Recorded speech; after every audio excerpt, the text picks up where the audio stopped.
Hello everyone, कैसे हैं आप सब लोग। उम्मीद है अच्छे ही होंगे। चलिए आज से शुरू करते हैं अपना जो टॉपिक हमने कल शुरू किया था, समाज सुधार आंदोलन। उसी का आज ये सेकंड वीडियो है। कल हमने समाज सुधार अधिनियम और समाज सुधार आंदोलन के बारे में पढ़ा था। चलिए आज उसी को आगे शुरू करते हैं। ठीक है, आज जो हमारा शुरू होगा, आज का टॉपिक शुरू होता है रामकृष्ण मिशन से। ठीक है, रामकृष्ण मिशन। तो रामकृष्ण मिशन का नाम आते ही हमारे माइंड में सबसे पहला नाम कौन सा आता है? स्वामी विवेकानंद। ठीक है, इसकी स्थापना किसने की थी? स्वामी विवेकानंद ने। ठीक, स्वामी विवेकानंद का जन्म कब हुआ था? 12 जनवरी 1863। कहाँ पर? कलकत्ता। कहाँ पर हुआ था? कलकत्ता में। ठीक है, इनके पिता का नाम क्या था? विश्वनाथ, और माता का नाम था भुवनेश्वरी देवी। ठीक है, अब देखिए क्वेश्चन कहाँ से बनता है। क्वेश्चन यहाँ से बनता है कि राष्ट्रीय युवा दिवस कब मनाया जाता है? तो इनके जन्म दिवस के उपलक्ष्य में ही क्या मनाया जाता है? हर साल भारत में राष्ट्रीय युवा दिवस मनाया जाता है।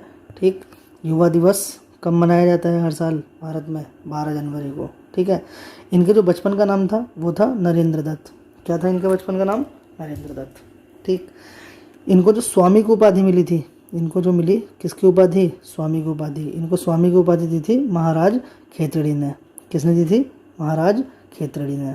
ठीक, इनके पिता कलकत्ता हाई कोर्ट में वकील थे।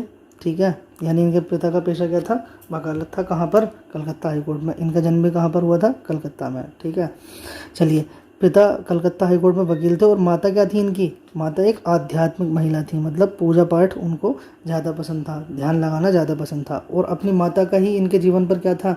सर्वाधिक प्रभाव था। इनके जीवन पर इनके माता का प्रभाव क्या था? सर्वाधिक था। यह इनकी माता का जीवन पर सर्वाधिक प्रभाव पड़ा। ठीक है, अब जब ये भी आध्यात्मिक हो गए तो 25 साल की आयु में, 25 वर्ष की आयु में इन्होंने क्या कर दिया? घर छोड़ दिया, अपना घर त्याग दिया। ठीक है, और घर से बाहर निकल गए सच्चे गुरु की खोज में। किसकी खोज में? कि मुझे कोई सच्चा गुरु मिल जाए जो मुझे ज्ञान के रास्ते पर दिखाए। ठीक है, तो इनकी किससे मुलाकात होती है फिर? रामकृष्ण परमहंस, स्वामी रामकृष्ण परमहंस से। ठीक, लेकिन उस टाइम पर इनको रामकृष्ण परमहंस ने शिष्य बनाने से क्या कर दिया? मना कर दिया, इनकार कर दिया। ठीक, फिर क्या हुआ कि जब इन्होंने काफ़ी ध्यान किया भगवान का, तो इन्हें काली माता के साक्षात दर्शन हुए। ऐसा कहा जाता है कि इन्हें काली माता ने साक्षात दर्शन दिए कोलकाता में। ठीक है, कोलकाता में काली माँ का एक बहुत बड़ा मंदिर भी है। कहाँ पर? कोलकाता में। ठीक, चलिए, बाद में जब इनको काली माता के साक्षात दर्शन हुए तो जो रामकृष्ण परमहंस, जिन्होंने पहले इनको अपना शिष्य नहीं बनाया था, उन्होंने बाद में क्या कर लिया? गुरु रामकृष्ण ने इनको क्या मान लिया? अपना शिष्य मान लिया। रामकृष्ण परमहंस से एक क्वेश्चन और भी पूछ लिया जाता है कि इनको क्या बोला जाता है? तो इन्हें दक्षिणेश्वर स्वामी या फिर दक्षिण का स्वामी भी कहा जाता है। किसको? स्वामी रामकृष्ण परमहंस को। ठीक, अब देखिए, जो स्वामी विवेकानंद के जीवन की सबसे महत्वपूर्ण घटना है वो है 1893, 1893 में ये शिकागो गए। शिकागो में अमेरिका का एक राज्य है शिकागो। ठीक है, शिकागो गए किसके लिए? सर्वधर्म सम्मेलन में भाग लेने के लिए। अमेरिका के शहर शिकागो गए किसके लिए? सर्वधर्म सम्मेलन में भाग लेने के लिए। इस सम्मेलन में सारे ही धर्मों के लोग आए थे। ठीक है, तो हिंदू धर्म की तरफ से कौन गए? हमारे भारत से स्वामी विवेकानंद। और अपने साथ क्या लेके गए? श्रीमद् भगवत गीता अपने साथ लेकर गए। ठीक, जब इन्होंने श्रीमद् भगवत गीता लेकर गए और गीता के जब पाठ पढ़कर बताए लोगों के, देखिए उस सम्मेलन में जो था ना, हर किसी को केवल 2 मिनट का टाइम दिया गया था बोलने के लिए कि आप केवल अपने धर्म के बारे में कितने मिनट बोल सकते हैं? 2 मिनट। तो जो भी बंदा अपने धर्म के बारे में बोलने के लिए आ रहा था वो शुरुआत कर रहा था कि लेडीज एंड जेंटलमैन। लेकिन स्वामी विवेकानंद ने जो शुरुआत की अपने जो लेक्चर की शुरुआत की, वो शुरू की कि मेरे अमेरिका के भाइयों और बहनों। और इनकी पहले लाइन से ही लोग इतने मंत्रमुग्ध हो गए कि इनको काफ़ी टाइम तक ये बोलते रहे और लोग क्या करते रहे? इनको चुपचाप बैठे हुए सुनते रहे।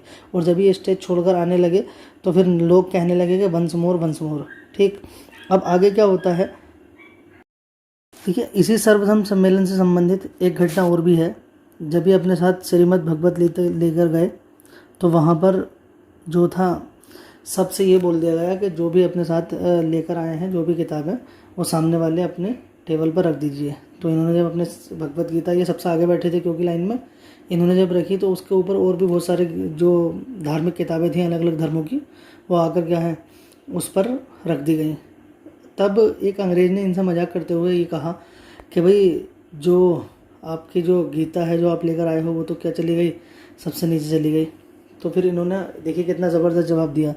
इन्होंने जवाब दिया कि देखो जैसे चाय होती है ना, जब उसको छानते हैं तो जो अशुद्धियाँ हैं वो ऊपर रह जाती हैं और जो शुद्धियाँ हैं वो नीचे चली जाती हैं। तो जो अशुद्धियाँ हैं ना आपकी किताबों में वो तो ऊपर रह गई और जो गीता बिल्कुल शुद्ध है वो कहाँ चली गई, नीचे चली गई। तो अंग्रेज़ जो है इनके हाजिर जवाबी से बहुत ज़्यादा प्रभावित हुआ। चलिए आगे बोलते हैं। तो जब ये 1893 में शिकागो गए थे सर्वधर्म सम्मेलन में भाग लेने के लिए, अगले ही दिन उस सम्मेलन के एक अखबार न्यूयॉर्क हेराल्ड नाम का समाचार पत्र इनके बारे में लिखता है कि भाई भारत जैसे विद्वान देश में हम अपने प्रतिनिधि भेज रहे हैं तो हम क्या हैं, मूर्ख हैं। प्रतिनिधि मतलब जो ईसाई मिशनरी थे ना, वो अलग अलग देशों से ईसाई धर्म का प्रचार करने के लिए इंडिया आ रहे थे। तो उसने न्यूयॉर्क हेराल्ड अखबार ने लिखा कि भाई भारत जैसे विद्वान देश में अगर हम अपने प्रतिनिधि भेज रहे हैं तो हम क्या हैं, मूर्ख हैं। ठीक, चलिए इसके बाद में रविंद्रनाथ टैगोर जो हैं वो स्वामी विवेकानंद के बारे में कहते हैं कि अगर भारत को जानना है तो स्वामी विवेकानंद को पढ़ लो, पूरा भारत आप जान जाओगे कि भारत है क्या, भारत के लोग हैं क्या। ठीक, अब स्वामी विवेकानंद जो थे बचपन में बहुत ज़्यादा शरारती थे और पढ़ने में बहुत अच्छे थे। ठीक, तो 10th परीक्षा में इन्होंने क्या किया था, अपने कॉलेज को टॉप किया था। 1896 में इन्होंने न्यूयॉर्क में वेदांत सोसाइटी की स्थापना की। 1897 में देखिए जिसकी बात हम कर रहे थे, रामकृष्ण मिशन, अपने गुरु रामकृष्ण परमहंस से प्रभावित होकर इन्होंने क्या बनाया, रामकृष्ण मिशन, एक संस्था बनाई। कौन से सन में, 1897 में। ब्रह्म समाज से ये प्रेरित थे और इन्होंने ब्रह्म समाज से प्रेरणा लेकर ही रामकृष्ण मिशन की स्थापना की थी और राजा राम मोहन राय के विचारों से ये बहुत ज़्यादा प्रभावित थे। ठीक, अब 1902 में वेलूर मठ जो पश्चिम बंगाल में पड़ता है, इनका देहांत हो गया वहाँ पर। ठीक है, कब, 4 जुलाई 1902 में। 1900 में ये पेरिस भी गए थे एक बार फिर दोबारा सर्वधर्म सम्मेलन में भाग लेने के लिए, लेकिन जो फेमस इनका है वो कौन सा वाला है, 1893 वाला। और 1893 में देखो गांधी जी क्या गए थे, अफ्रीका गए थे, मैंने पिछले वीडियो में बताया होगा। 1893 में ही क्या होता, श्रीमती एनी बेसेंट, ये जो 1893 है ना, इसमें 3 घटनाएं हुई। पहली घटना कि शिकागो गए कौन, स्वामी विवेकानंद। दूसरी घटना कि गांधी जी कहाँ गए, गांधी जी अफ्रीका गए, किसका केस लड़ने के लिए, अब्दुल्ला नामक व्यक्ति का केस लड़ने के लिए। तीसरी घटना कि श्रीमती एनी बेसेंट भारत आई। श्रीमती एनी बेसेंट कहाँ पर आई थी, भारत। तीनों ही घटनाएं कब हुई, 1893 में, 1893 में। चलिए आगे चलते हैं। फिर एक अगली सोसाइटी है, ये भी समाज सुधार सोसाइटी है, क्या, थियोसॉफिकल सोसाइटी। इसकी स्थापना 1875 में न्यूयॉर्क में की थी। किसने, कर्नल अलकाट और मैडम ब्लात्स्की ने। कर्नल अलकाट और मैडम ब्लात्स्की ने 1875 में किसकी, थियोसॉफिकल सोसाइटी की स्थापना की। कहाँ पर, न्यूयॉर्क में। ठीक, इसका मेन पर्पस था इस सोसाइटी का, पुराने धर्मों को जीवित करना, पुराने धर्मों को जीवित करना। जिन धर्मों में अब बुराइयां आ चुकी हैं, पुराने टाइम पे वो क्या थे, बिल्कुल साफ सुथरे धर्म थे, उन्हीं को क्या करना था, दोबारा से शुद्ध करना था। ये सोसाइटी पुनर्जन्म में विश्वास रखती थी। एक बार ये क्वेश्चन पूछा गया है, ये सोसाइटी पुनर्जन्म में विश्वास करती थी। भारत में 1886 में मद्रास के अडियार नामक स्थान पर इसकी पहली शाखा खोली गई। ठीक है, ये बन तो कब गई थी, बन तो गई थी 1875 में, लेकिन भारत कब आई, भारत आई 1896 में। और इसका जो प्रचार का काम किया वो किसने किया भारत में, श्रीमती एनी बेसेंट ने। ठीक है, श्रीमती एनी बेसेंट ने। ये आयरलैंड की महिला थी, इनसे कुछ क्वेश्चन बन जाते हैं, बता देता हूँ।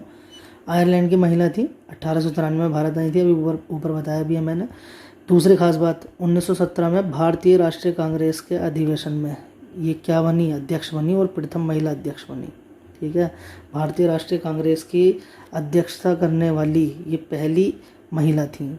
ठीक, 1898 में इन्होंने किसकी स्थापना की, श्रीमती एनी बेसेंट नहीं, सेंट्रल हिंदू यूनिवर्सिटी की, सेंट्रल हिंदू यूनिवर्सिटी की, जिसे हम आज क्या कहते हैं, बनारस हिंदू विश्वविद्यालय। लेकिन इनका साथ किसने दिया, इसका श्रेय किसे जाता है बनारस हिंदू विश्वविद्यालय बनाने का। जो सेंट्रल हिंदू यूनिवर्सिटी थी उसको बनारस हिंदू विश्वविद्यालय बनाने का श्रेय किसको जाता है, मदन मोहन मालवीय को। ठीक है, चलिए आज ये हमारा समाज सुधार आंदोलन भी जो है ख़त्म हो गया। कल को हम मॉडर्न इंडिया का एक नया टॉपिक शुरू करेंगे। तब तक के लिए आप अपना ख्याल रखिए और लॉकडाउन चल रहा है तो घर से बाहर मत निकलिए। ठीक है।